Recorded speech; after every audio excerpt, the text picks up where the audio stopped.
when Anthony Reed stepped into one of the most renowned luxury watch stores in downtown Manhattan.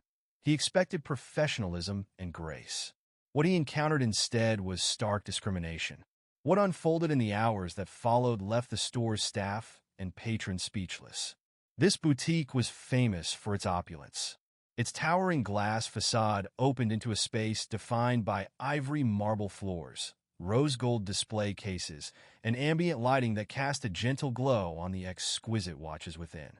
A faint melody of classical piano music intertwined with the aroma of aged leather and exotic wood, evoking a sense of exclusivity and elegance. Anthony, a well-dressed black entrepreneur in his early 40s, entered the store with purposeful steps. His tailored charcoal suit and understated designer tie reflected a man who appreciated fine craftsmanship. Today marked a personal milestone. He had sealed a multi-million-dollar contract, and this watch was to be a symbol of his achievement. He approached the counter where a salesman named Derek Langston stood. Derek's crisp gray suit and slicked-back hair suggested professionalism, but his expression betrayed something else entirely: condescension.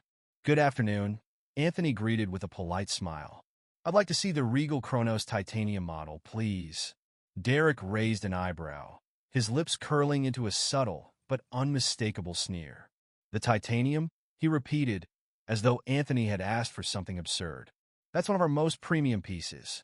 Are you sure that's what you're looking for?" Anthony's brow furrowed. "Yes," he replied evenly. "I'd like to see it."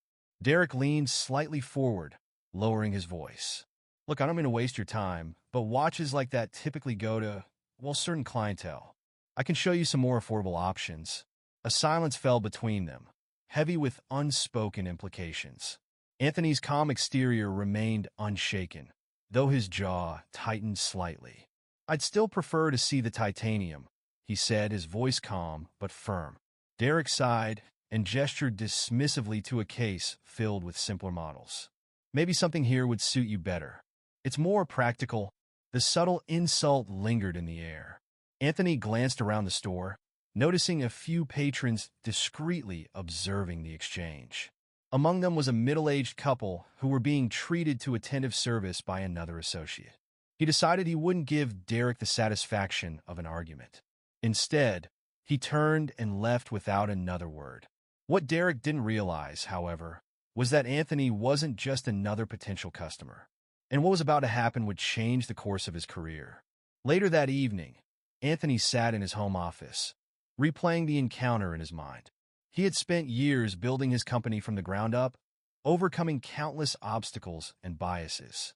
This incident wasn't unique, but it struck a nerve. How many others had walked into that boutique only to be treated as less than? He wasn't going to let it go unnoticed. Picking up his phone, Anthony dialed a number. "Marcus, I need you to connect me with the board of Zephyr timepieces. Let them know I'm interested in acquiring a controlling stake." His words were deliberate, his tone calm. Anthony had admired the artistry of Zephyr watches for years, but now he saw an opportunity not just to invest, but to transform.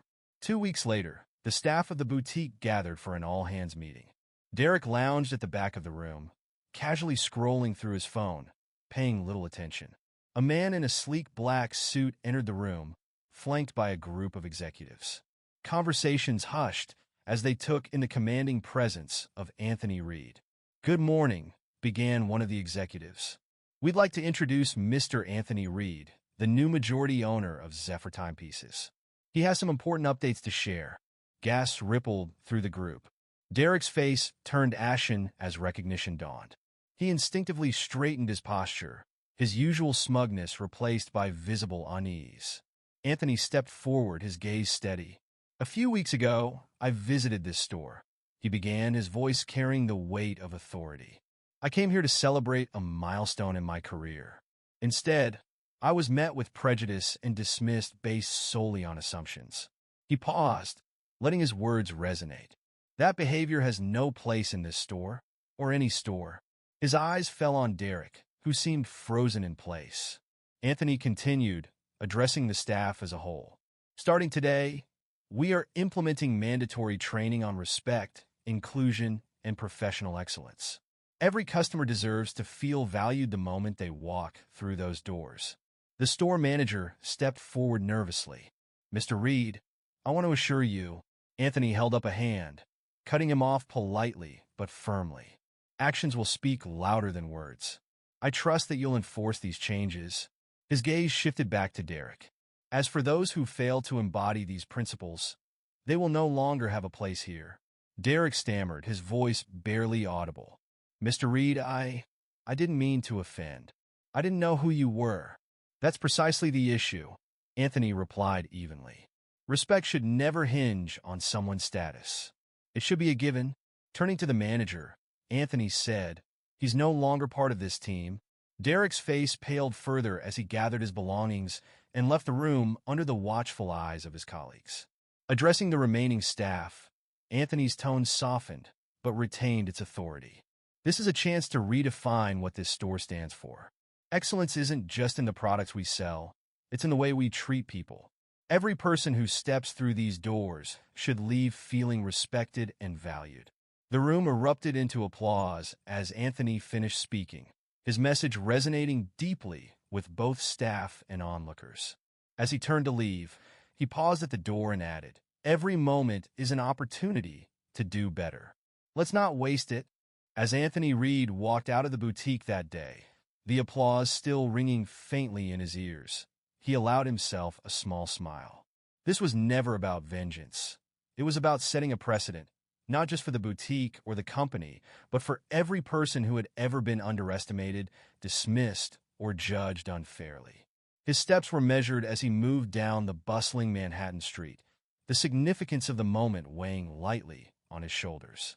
He had transformed what could have been another quiet act of prejudice into a loud call for respect, dignity, and accountability.